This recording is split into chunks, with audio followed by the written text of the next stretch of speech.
We are so glad that you were able to join us today.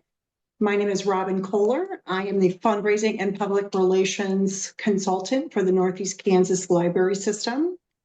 And this after lunch course is being brought to you today by York, Kansas Regional Library Systems. And we touch every corner of the state and support our local libraries. So very happy that you're here. Before I introduce our speaker, I am just going to take one moment to talk to you about this topic, everyday advocacy, and why now. I think that a lot of us are very comfortable with talking about what we do, the resources, the programs, the services, but we're not as comfortable with talking about the impact of what we do in our local communities. And that gap is higher stakes now. And so I'd really like for you to consider that every moment that your board, your library staff, and your Friends Group volunteers, when they have conversations with community leaders, when they have conversations with their neighbors or other people in their community, that's an advocacy moment, whether you think about it that way or not. So please consider that. And today's session is really about making those moments intentional and giving you some tools to feel more comfortable with that. So I was really lucky to listen to our speaker, Dr. Andrew Smith, at the Kansas Library Association conference last fall. And he gave a session on just this everyday advocacy, but he has added some new content today. And what I was really struck by was how practical his advice was. And it didn't involve any sales pitches or any PR budget. So I thought that that was appealing as well. So really happy to bring him here today. And I think that this is the great skill set for right now. A few quick logistics. We are recording this session and we will be sending out a link afterwards. We do have the chat open. I do want to also introduce my co-host, Sandy Wilkerson, who is the director of the North Central Kansas Library System.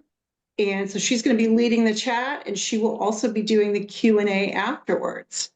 So before I introduce our speaker, one more thing that I would ask you to do, please say hello in the chat and include your name, where you're from, and the library organization that you're connected with. I'm just really pleased to see people from all across the state today, so I think it's important to acknowledge that. So on to our speaker. Dr. Andrew Smith is an associate professor of the School of Library and Information Management at Emporia State University. SLIM is our local library school and welcomes every opportunity to be a resource to the Kansas library community. Dr. Smith will provide some additional background during his presentation. Thanks for joining us, Dr. Smith, and take it away. Lovely, thank you. I'm going to start by sharing my screen, which worked perfectly when I did this in rehearsal. So let's see, make sure it works perfectly now. But what I can't do, because that keeps going in front of it. There we go. Righty-ho. So I'm here today to talk about everyday advocacy. This is my term, everyday advocacy. And please note, easy, effective strategies for library staff, library boards, and library friends. So Robin promised you free. So here we are. Not a dime has passed anybody's palm. She promised you virtual. I'm virtually here, and we are all here. She promised you 1 hour, and I promise that although you can wind me up and just let me go, I will not talk longer than 40 minutes. And she promised you worth it. I sincerely hope you will find this to be of value to you. And as any good teacher knows, you have to say things at least 3 times before people start to remember. So if I'm repeating myself somewhat today, it is because I'm a good teacher, I hope, and I know I have to repeat things to help you get these things in your mind. But anyway, here's where I think we're going today. I'm going to start out with what I call the great library myths. We'll talk about those in a minute.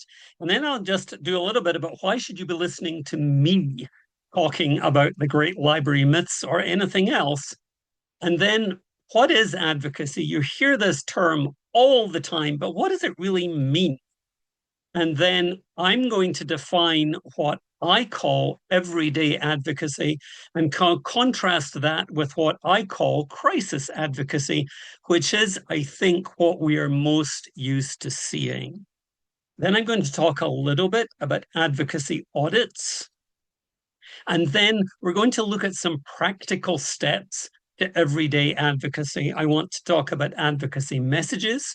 I want to talk about advocacy for your library board and advocacy for your friends of the library or library volunteers. So that's what I think I'm doing. And let me move on here. So, the great library myths. We all assume everybody knows what a library is, what a librarian does, and the value a library brings to its community. We all assume that. Those are assumptions. I wish to suggest to you that those assumptions are all false because, and now, of course, there we go. Everybody knows that a library is a building with books in it. Everybody knows that a librarian stamps books and reads all day and insists on quiet at all times. Some of you may even have your Nancy Pearl action figures with shushing finger that a lot of librarians seem to think is hilarious, but I think is tragic. And then everybody knows that a library is a nice thing to have. Doesn't it look pretty? But the problem is few people know what a library really is. Few people know how librarians are trained as information professionals. They also don't know what a librarian does. And very few people understand the value a library brings to its community. We're going to change that. Now, why should you be listening to me? Well, I'm not without experience in public libraries. I was on the Emporia Public Library Board for 6 years from 2016. I was the vice chair for 3 years, and I chaired the library for 2 years until I left that particular position. I am also currently on the United for Libraries board of the American Library Association, which is concerned with providing support and education to library boards, friends of libraries, library foundations, and those kinds of things. So I'm very involved. I have been very involved. So I have a little bit of experience there. And then I also happen to teach at SLIM, your local library school, as well as I'm currently teaching library advocacy. I teach a summer course in this.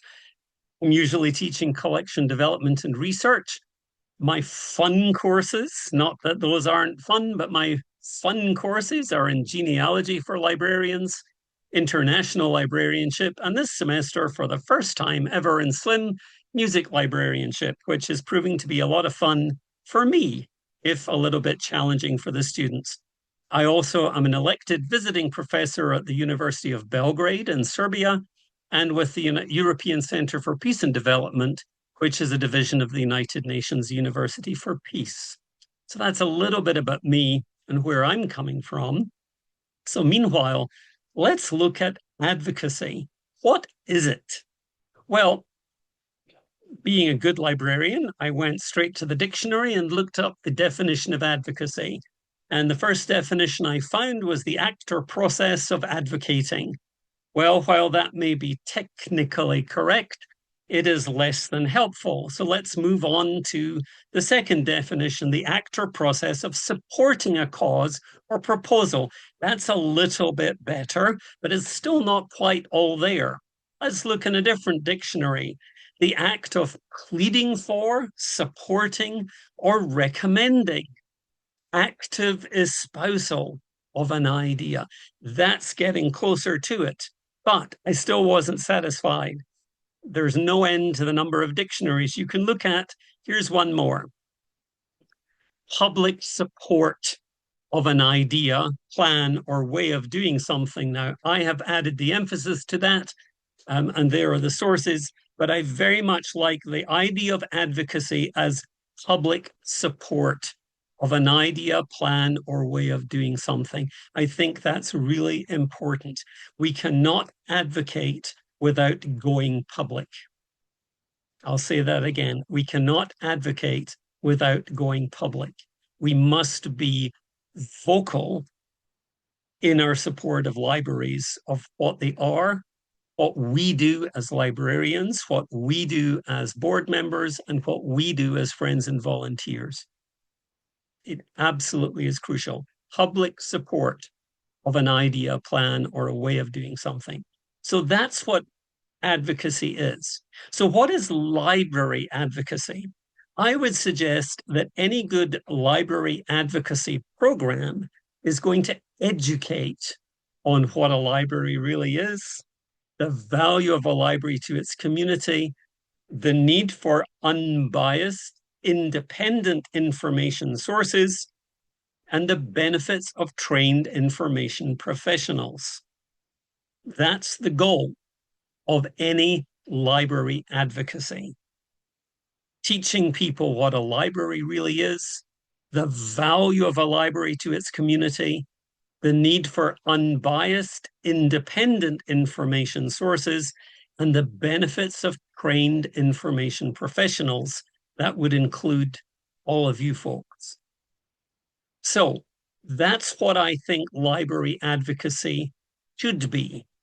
But now I want to look at what I call everyday advocacy as opposed to what I call crisis advocacy. And so let me start with the crisis advocacy, because that is what we are most used to dealing with. And crisis advocacy, I would suggest to you, is a response to a singular threat. Someone's threatening to cut your budget. Someone wants to remove a book from your stacks. This is a crisis. And so it's an isolated activity, at least maybe not quite so much these days, but it is a one-off. It is your advocacy efforts in crisis advocacy are focused on averting one negative event. There is a short time frame, but often with no notice. You get an email that says the Kansas legislature are about to vote in this bill. You'd better let your representatives know that you're not in support of it. Oh, and by the way, the vote's in 2 hours. That is crisis advocacy. It requires an immediate response. And very often you simply have to drop everything and jump to it.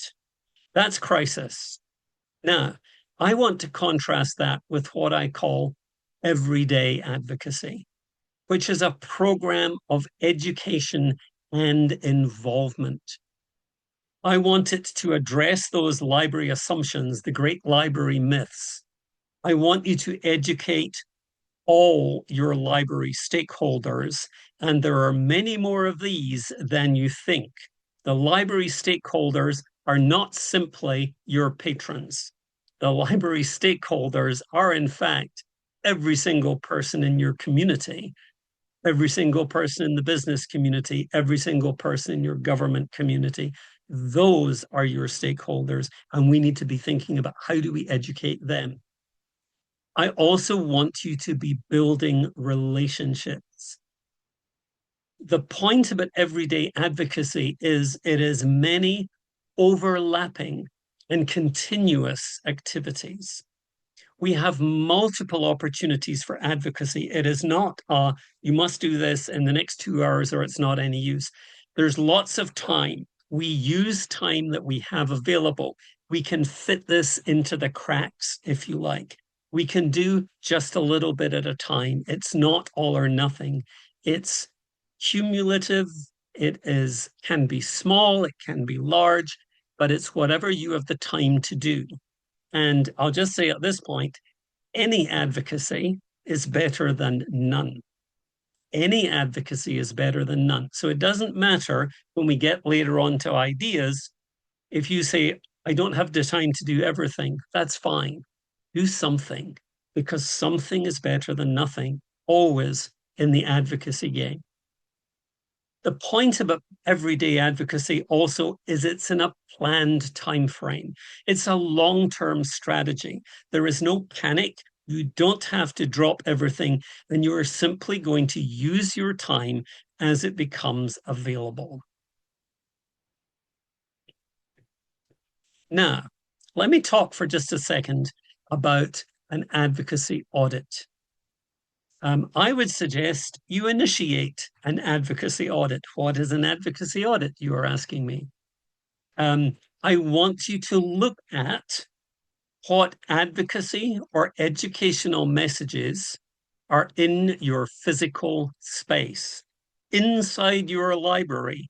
How many messages are there that tells people, and I'm starting at the beginning, what a library is, what a librarian is trained to do, and the value of the library to its community. How many advocacy, educational messages are in your physical space?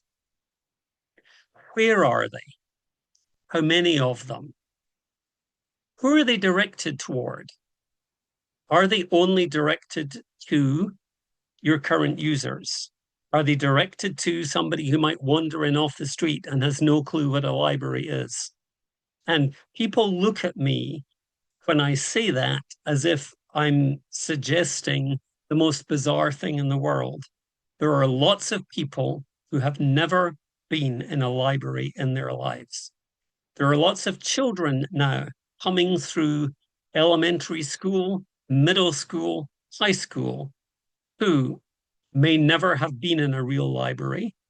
If they have a library, it may not be staffed by anyone who has remotely trained as a library professional.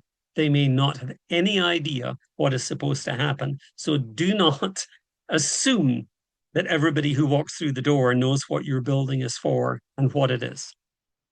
Where are those messages? How many? Now, what about your website?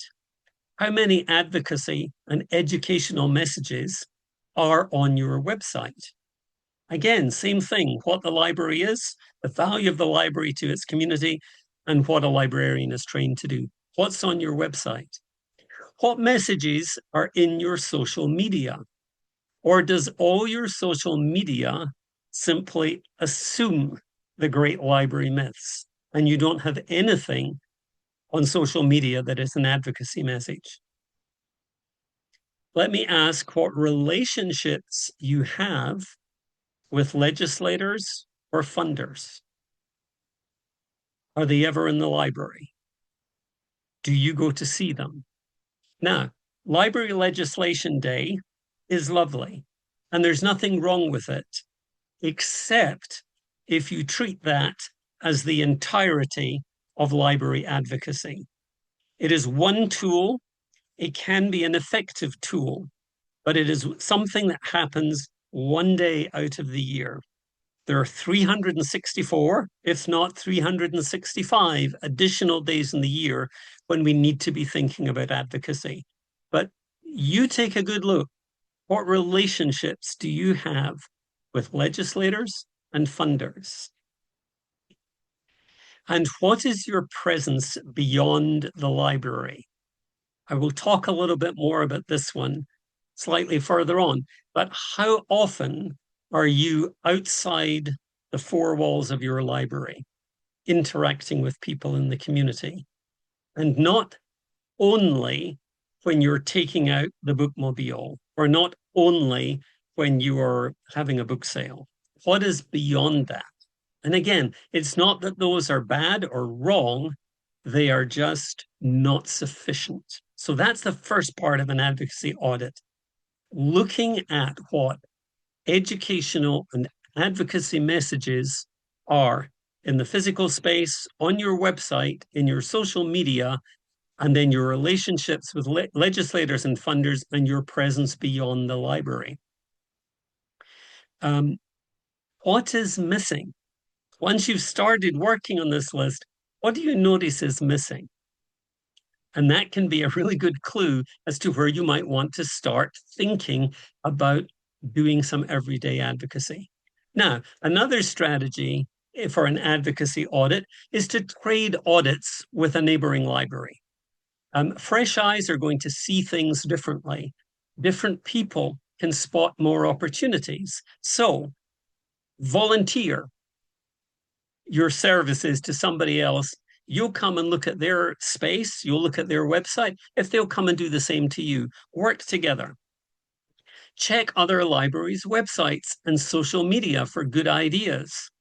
Now, sometimes you can check other libraries' websites and social media for good ideas, and you're going to find good ideas, but none of them are actually advocacy, because we tend not to be as good at this as we should be. But do be looking, and every time you're in somebody else's space, every time you're on somebody else's website or on their social media, just do a quick little advocacy audit and see what's there. Are they doing a lot of advocacy through these different channels? What does it look like? Are there any good ideas that you can borrow? And then the other thing is plan to work together to develop relationships and educate legislators and funders. You don't have to do all this alone. And particularly getting to legislators, getting to funders, you don't have to be the only ones doing it. How can you do this together? Now, I know people are going to tell me, oh, but we employ a lobbyist. The Kansas Library Association employs a lobbyist. Yes, that's lovely. I'll come back to my original point, but that is not sufficient. We can't leave library advocacy to somebody else. The only people that really can advocate truly for your library is you, your staff, your board, your friends. You are the primary advocates for your library. So, can we work together? Okay, I've talked a lot about what you ought to do. Let's talk a little bit about what this might look like. So, advocacy messages. How do we address the library? How do you explain to patrons and non-patrons, please note, and non-patrons, what a library is? I'm going to emphasize that advocacy is not something you do only to the people who've already walked in through your door. You need to be looking at the people who have not yet walked through your door and find out why they're not walking through your door. And I'm willing to bet that a lot of the time, it's because they simply have no clue what that strange looking building is. They've no idea. Remember, everybody has not been exposed to libraries growing up. Everybody does not understand what a library is. There are people in your community who would love what you have. They just have no clue that it's there, or that it's free, or that there's this wonderful trained person who will help them for nothing. This is not like legal services. It is not like any medical services where the minute you walk through the door, someone is asking you for your insurance or your check. This is not like this. We are trained information professionals who are employed to help you for free. A lot of people simply do not know that. What is a library? How do you describe to people what a library is? I have a very quick description that I like to use. So I would suggest a library is an organization that brings people and information together. People, information together. To me, that is what a library is. It's bringing people and information together. That's the essence of a library from my perspective. But please don't ever define your library in terms of other cheaper entities. It is not a community center. You can run a community center a whole lot less expensively than you can run a library. Ditto a recreation center. You are not a recreation center. You're not a homeless shelter, and you're not a meeting place. Now, there may be elements of all these things in what you do, which is lovely, but please do not ever describe your wonderful library in terms of these other buildings or other places, because that is not who you are. What do you provide that none of these others can? Because there's lots that you're providing that none of these others can. And that's what we need to be communicating when we're talking about what a library is, so that people understand. When I teach during the summer, my advocacy course, one of the first questions I ask my students is, tell me what a library is. And a lot of these descriptions are what I hear back from my students. It's a community center, it's a recreation center. I don't want you doing that, because you can run every single one of those with no professionally qualified staff. You don't need them. And you also don't need all the extra space. You don't need all the extra stuff that you have. You don't need databases. So let's not define ourselves in terms of less expensive other things. We are not that.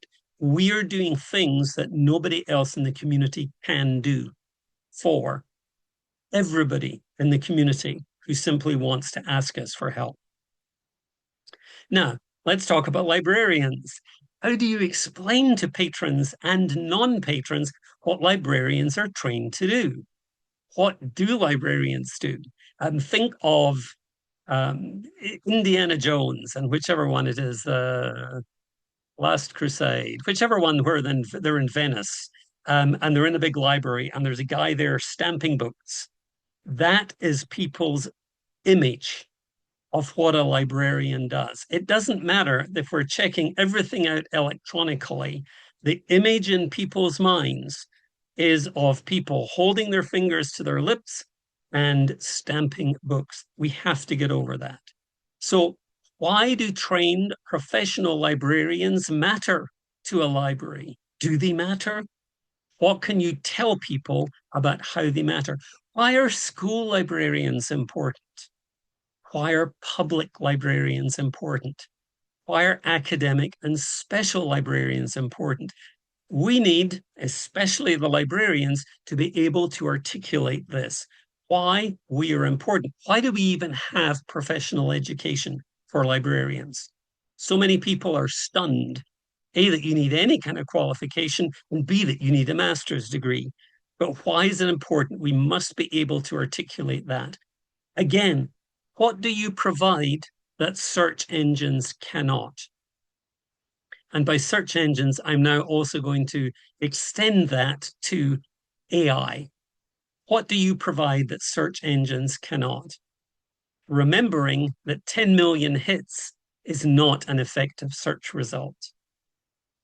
And then thinking about the community, how do you explain to patrons and non-patrons why libraries are vital to their communities?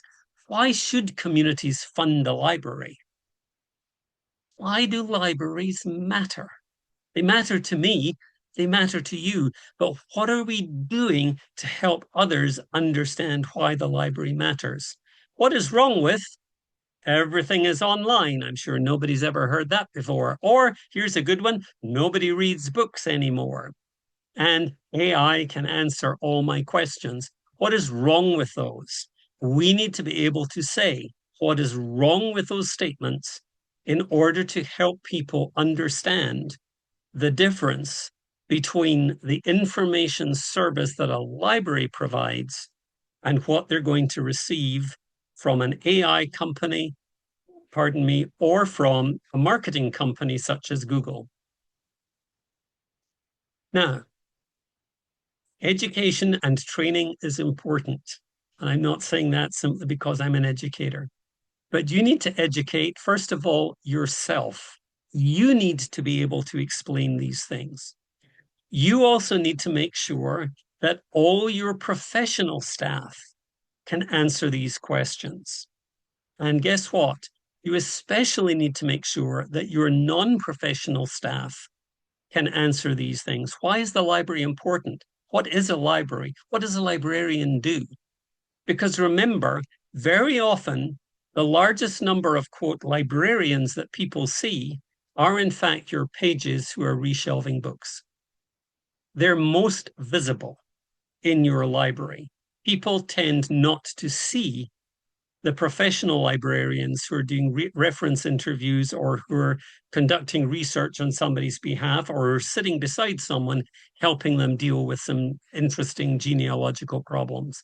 They're seeing your non-professional staff shelving books. That's what librarians do. So you need to make sure that everybody who works in your library understands the answers to the great library myths, because it is not true that everybody does. Please, as much as we shouldn't assume everybody knows what a library is, do not assume that your non-professional staff can articulate what a library really is. You need to educate your board members. They need to understand not only their responsibilities as board members, which are different from responsibilities as volunteers, but they also need to understand what a library is, what librarians are trained to do, and the value of the library to its community. Now, obviously, they're there because they believe in the library, which is fabulous. But an awful lot of the time, your board members cannot articulate a response to those questions. And ditto the friends and volunteers.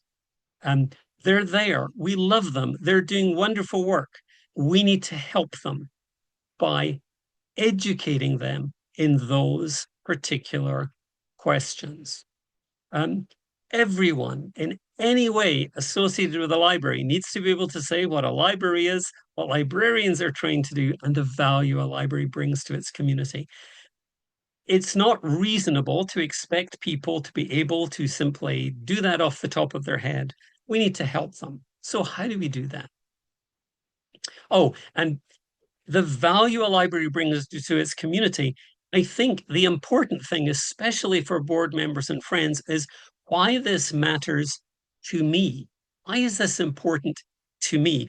Anytime we're in a conversation with people about the library, Robin made me promise that I wasn't going to make people just be salespeople for the library. We don't need salespeople. We need people who are able to communicate what the library means to them and why it's important. So that's really one of the vital aspects, is why does this matter to me? That's at the heart of the value a library brings to its community, why it matters to me and to the next person sitting beside me in the friends meeting, and to the person sitting beside them, and to every member on the board. But, okay, let's look at board members. How do we help them? I would suggest take some time in every board meeting to educate the board. Now, this doesn't have to be huge. It doesn't have to be 30 minutes. It can be 3 minutes, but you're simply introducing something. Many of you, I'm sure, will be familiar with the ALA, the little brochure of fast facts, all the things about how many people use libraries as opposed to go to ball games. It's those types of things. But every single board meeting, give them another piece of information or ammunition to use in their advocacy. Do not assume they know. Yes, they're on your board. Yes, they are there because they're committed to the library. Don't for 1 minute assume that they can answer the library myths. Here's a good exercise. Develop a definition of the library together that you all can use. So something similar to my bringing people and information together, something that they are involved in creating and that they all can use. That's worth thinking about and taking a little time. But also that gives you an opportunity to talk through what a library really is. what they think it is and what you think it is as a library professional, and how can you find common ground and then help develop a technique for them to share with people they meet. You also need to explain what librarians are trained to do. I sat on a board for 6 years and we did lots of things. I don't think at any point anybody explained what a librarian was trained to do. And that's not because there weren't some really excellent librarians there, but everybody just assumed that everybody in the board, of course, we all knew exactly how librarians were trained and what they were asked to do. Don't assume, explain, help people understand. And then here's another way: encourage the board members to articulate why they are giving their time. They're taking time away from their families, they're taking time away from things they like to do. Why? This is another way of why the library is important to me. So think about encouraging board members to talk about that, why they are giving their time. What is important about the library's mission for them? Another thing to deal with your board is develop a one-page annual report, highly visual, that the board can share. We all know that annual reports can be somewhat long and a little tedious, but have you thought of just doing a single page of highlights, and they are mostly all pictograms or highly visual? There's almost no text. Again, you're equipping board members to share things. For example, how many people used the library last year? Those are things that people can see, latch onto, and then they can bring that up in conversations with other people that is helping to educate the rest of the community in what's going on. Now, also for board members, I would say there is no place that is not appropriate to talk about the library and the work it is doing. You're on the board. You're giving your time. There is no place that is not appropriate. Every conversation is an advocacy opportunity, which doesn't mean that the entire conversation has to be about the library, but it means anytime you can drop in a snippet about the library, that is a good time to do it. Talk about the library and your involvement at work. Talk about it at the Chamber of Commerce, at the Rotary Club, the Sertoma Club, the Lions Club, insert any other service club or social organization, at church, at the PTA, at the ball game. I have no holds barred on where you can talk about the library. And also, another good exercise for board members, and this is something I have my students do, develop an elevator speech, 40 seconds or less, to say what the library is and why it's important. You can say an awful lot in 40 seconds if you plan ahead, but you have to work on it. Nobody can do that just out of thin air. You have to work on it together. There's another good exercise to do in a board meeting or at a board retreat. And again, you're not only giving yourselves an opportunity to talk through the essential elements of the library and its mission with your board members, but you're also equipping them to be stronger advocates for your organization. Let's talk about friends and volunteers. I'm going to say many of the same things. Take some time in every friends meeting. Now, the friends are a separate organization. They have their own leadership, and that's fine. Ask nicely if you can have 5 minutes at the beginning of every meeting just to help them understand the library better. The friends are not there because they don't want to know more about the library. The friends are there because they're interested passionately in the library. Any opportunity you can give them to learn more is a good opportunity, and they're going to take it. So don't ever be bashful about asking nicely for 5 minutes consistently, and make that part of every friend's program. It's the 5 minutes or 3 minutes. I don't care which one it is. And I know, yes, okay, that's another night I have to turn out to do this. I understand that. It doesn't always have to be you. Any one of your staff people can be equipped to do the 3 or 5 minutes at the Friends, or the Friends leadership can be equipped to do the 3 or 5 minutes at the Friends.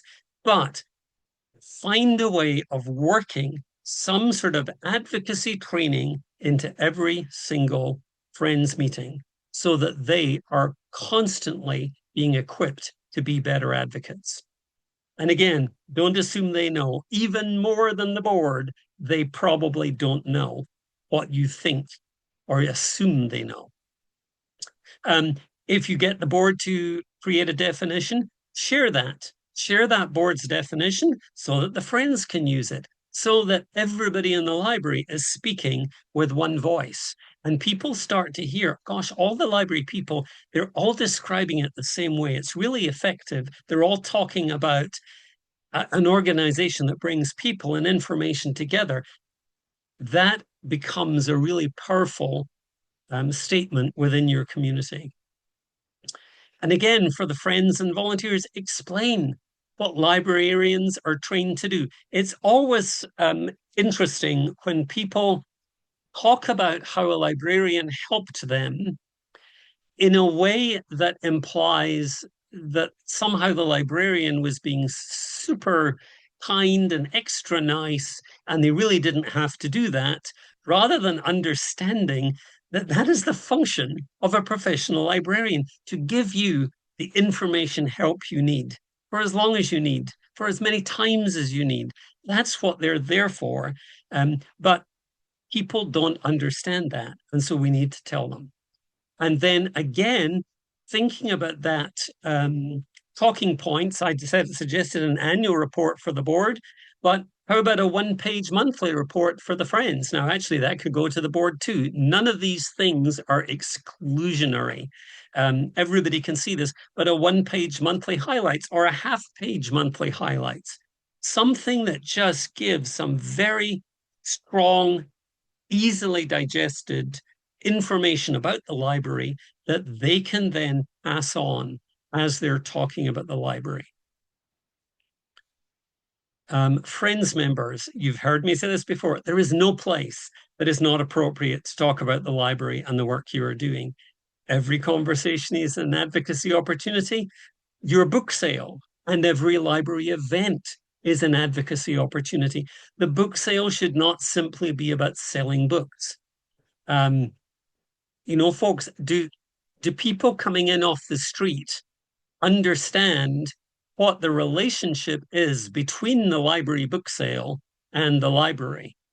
Do they understand why materials are being discarded by the library? Do they understand why the library is selling books with library stickers all over them?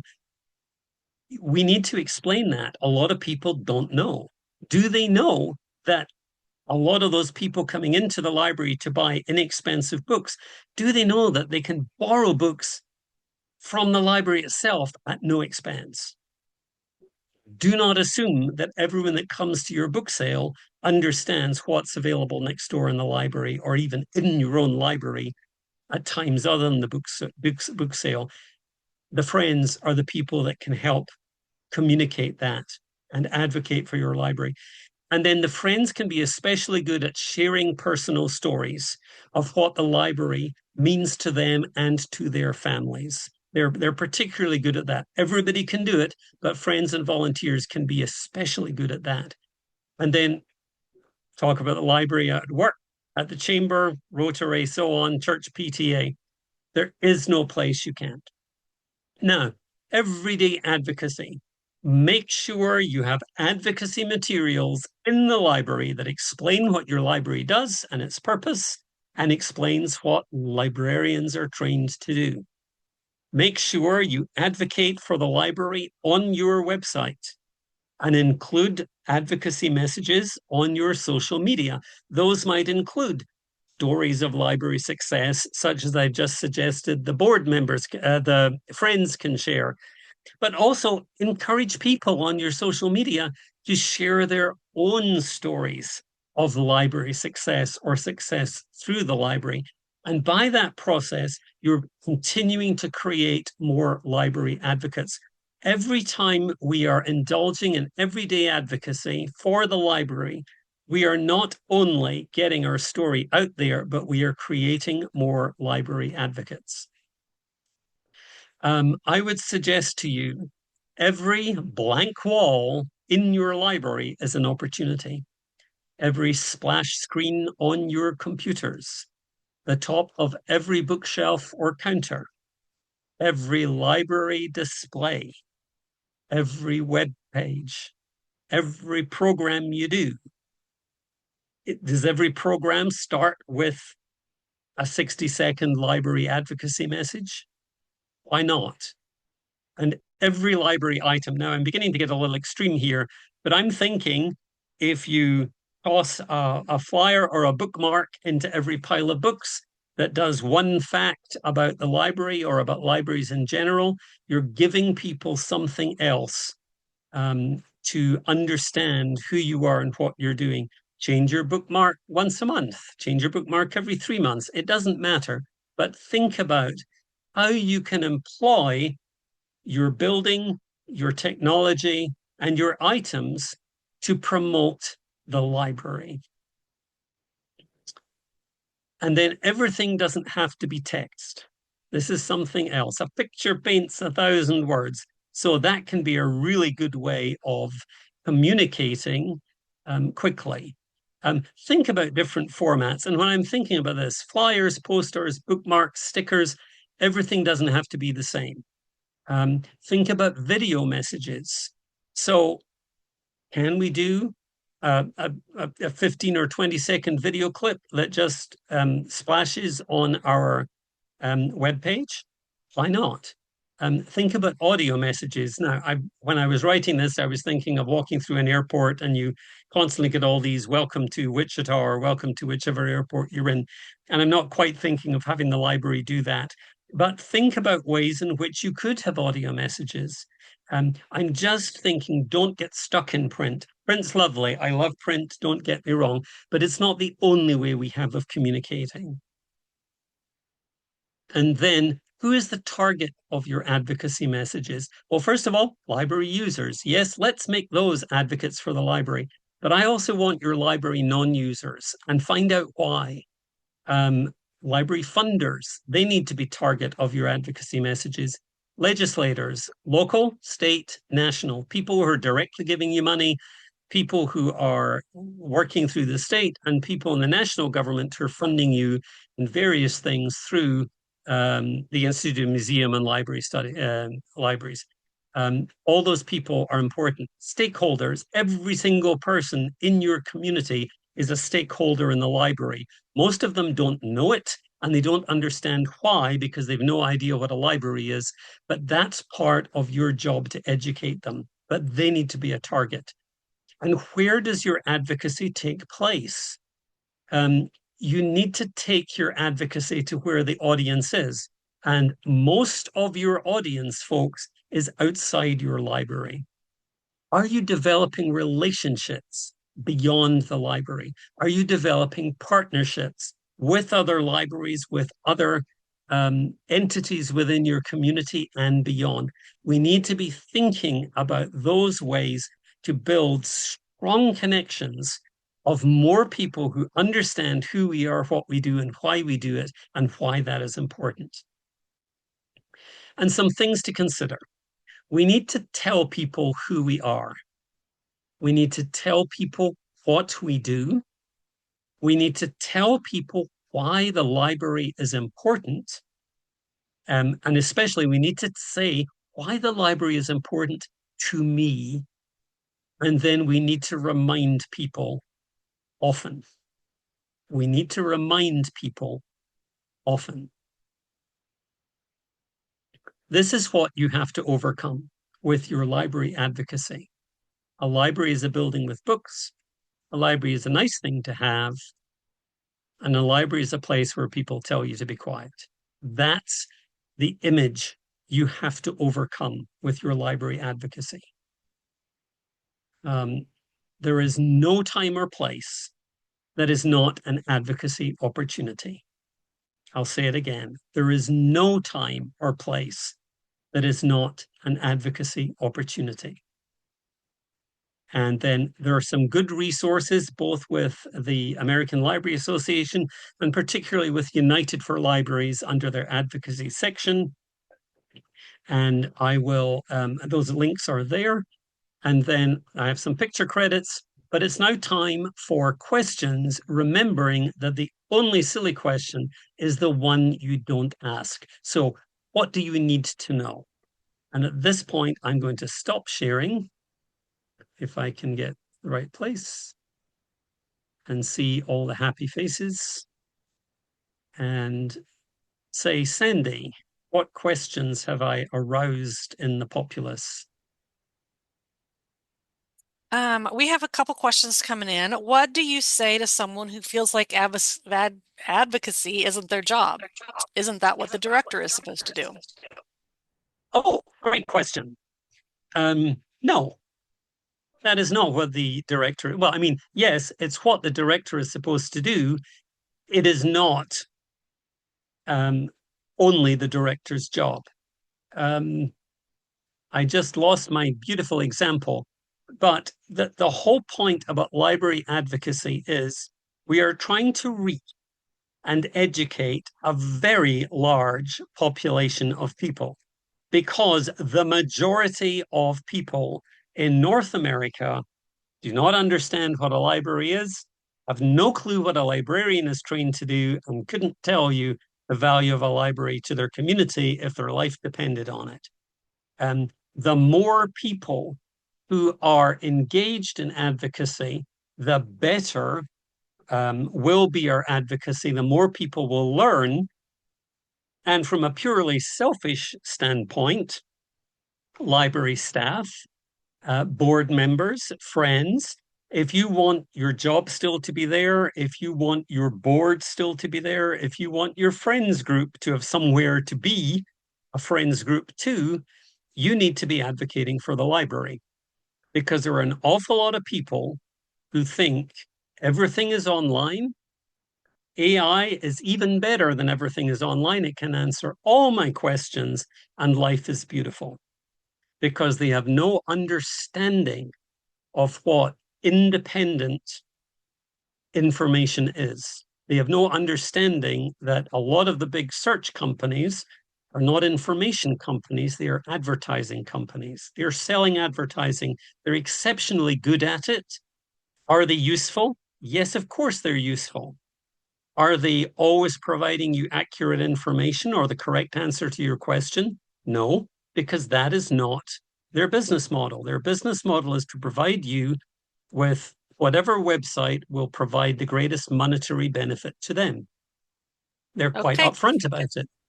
All right, I've got two more good ones here. Okay, right.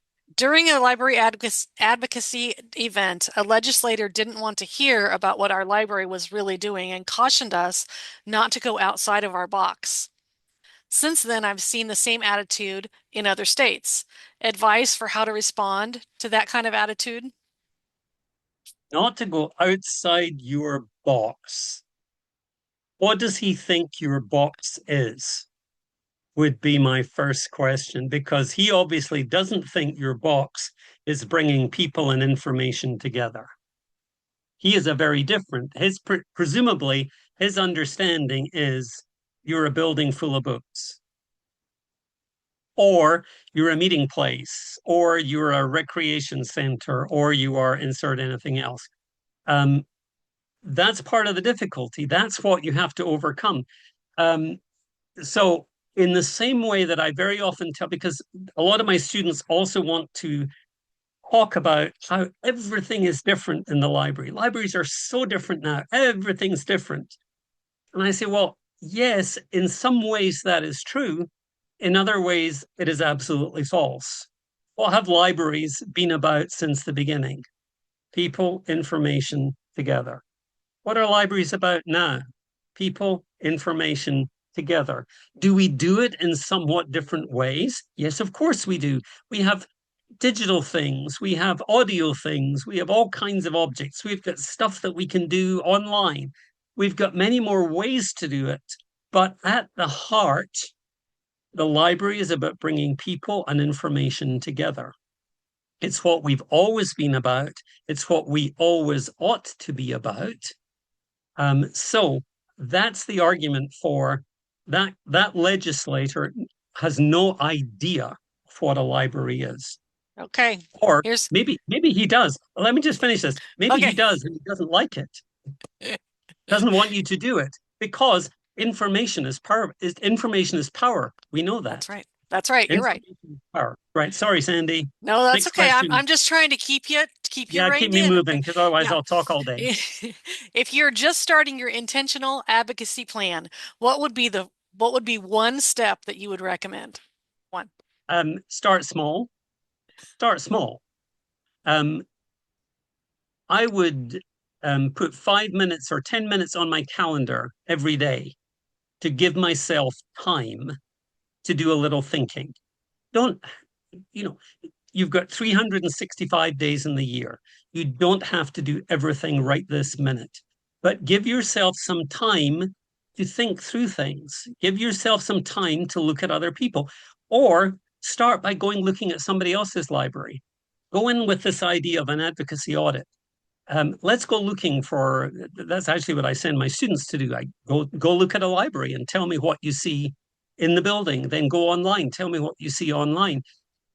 Looking at what is there, or very often what is not there, gives you some really good ideas of where you can start. And you might want to start with just putting up a sign on the front door that says the library is a place that brings people and information together. Bang, you're done. You've done something. You've done something really positive because you're now sending a message to everybody that walks into the building. Then think about now, how could I get that message beyond the building? Does that mean setting up a table at the farmer's market? Does it mean going to the Rotary?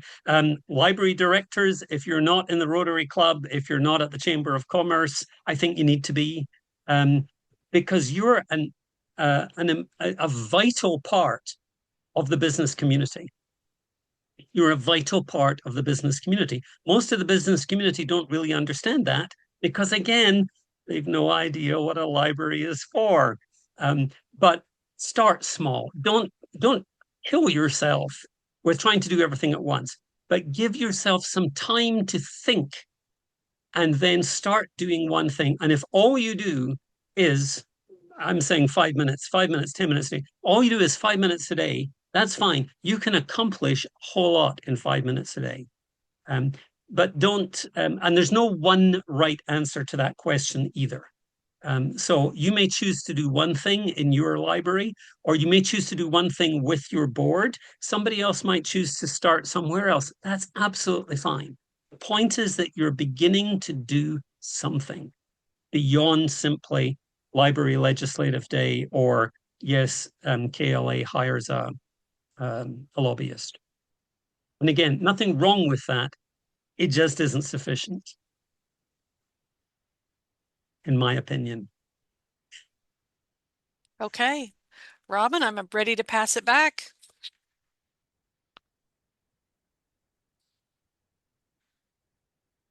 I just want to thank everyone again for joining us. I realize that you are all very busy people and you took an hour out of your afternoon to join us, and we really appreciate it.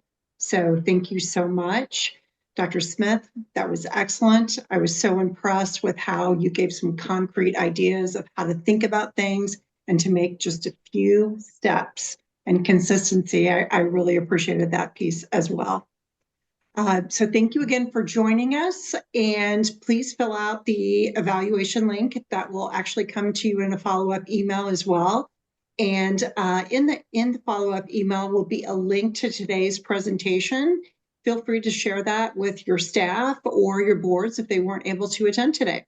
Thanks again. Have a great day. Bye-bye.